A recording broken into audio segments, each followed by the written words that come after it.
Hi dude, இன்றைக்கி என்ன பார்க்க போகிறோன்னா, தோசைக்கும் இட்லிக்கும் வந்து மாவு அரைக்கிறதுக்கு அரிசியோடைய மெஷர்மெண்ட் பார்த்துக்கலாம். 1/2 டம்ளர் உளுந்து எடுத்துக்கிட்டிங்கன்னா 1 டம்ளர் பச்சரிசியும் 2 டம்ளர் ரேஷன் அரிசி.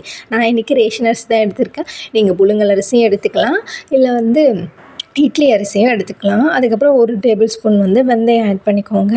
நல்லா வாஷ் பண்ணிக்கோங்க. வாஷ் பண்ணிவிட்டு ஒரு 4 to 6 ஹவர்ஸ் நல்லா ஊற வச்சுட்டு அதுக்கப்புறம் வந்து அரைச்சோம்னா இட்லிக்கும் தோசைக்கும் மாவு ரெடி.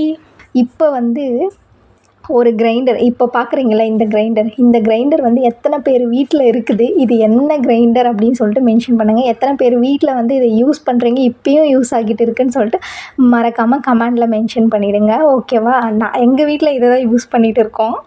ஸோ இது என்ன அப்படி சொல்லிட்டு பார்த்தோம்னா, தமிழ்நாடு அரசு விலையில்லா மின்விசிறி மிக்ஸி கிரைண்டர்.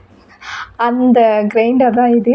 நல்லா தான் அரைக்குது, அதுதான் யூஸ் பண்ணிகிட்டு இருக்கோம். நெக்ஸ்ட்டு வந்து பார்த்தோம்னா என்ன பண்ண போகிறோம் அப்படின்னா வந்து, நாளைக்கு தேவையான இன்றைக்கி அரைச்சிட்டோம் நைட்டு, நாளைக்கு காலையில் வந்து தோசையும் இட்லியும் ஊற்றுறதுக்கு வந்து மாவை வந்து கரைச்சி வைக்கணும். உப்பு போட்டு கரைச்சி வச்சோம்னா தான் புளிக்கும்.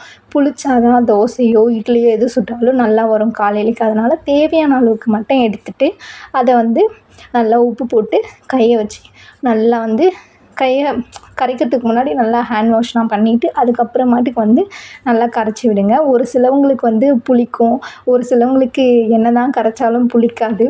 ஸோ எனக்கு நான் கரைச்சாலும் புளிக்காது மறுநாள் காலையில் பார்த்தா.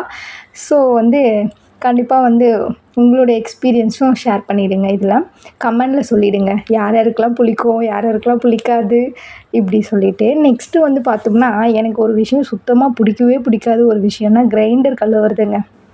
அரைச்ச பிறகு அந்த கிரைண்டர் கழுவுறது எனக்கு வாழ்க்கையிலே பிடிக்காத ஒரு விஷயம். எங்கள் அம்மாக்காக மட்டும்தான் இப்போ இதை கழுவிட்டு இருக்கேன்.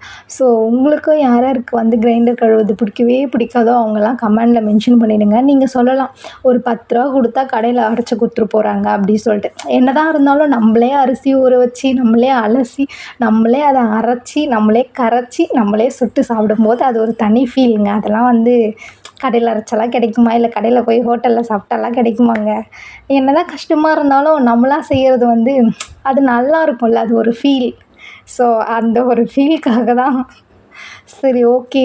நீங்களும் யார் யாரெல்லாம் வந்து இந்த மாதிரி வந்து ரேஷன் இதுவில் வந்து கொடுத்ததை வந்து கவர்மெண்ட்டில் கொடுத்ததை வந்து ரேஷன் அரிசி யூஸ் பண்ணுறீங்க, இல்லை கவர்மெண்ட்டில் கொடுத்த அந்த கிரைண்டர் யூஸ் பண்ணுறீங்க, இந்த மாதிரி கிரைண்டர் கழுவுறதுக்கு கஷ்டப்படுறீங்களோ கமெண்டில் மறக்காமல் மென்ஷன் பண்ணிவிடுங்க. ஓகே, இந்த வீடியோ உங்களுக்கு பிடிச்சிருந்தா லைக் அண்ட் சப்ஸ்கிரைப் பண்ணிவிடுங்க. தேங்க்ஸ் ஃபார் வாட்சிங்.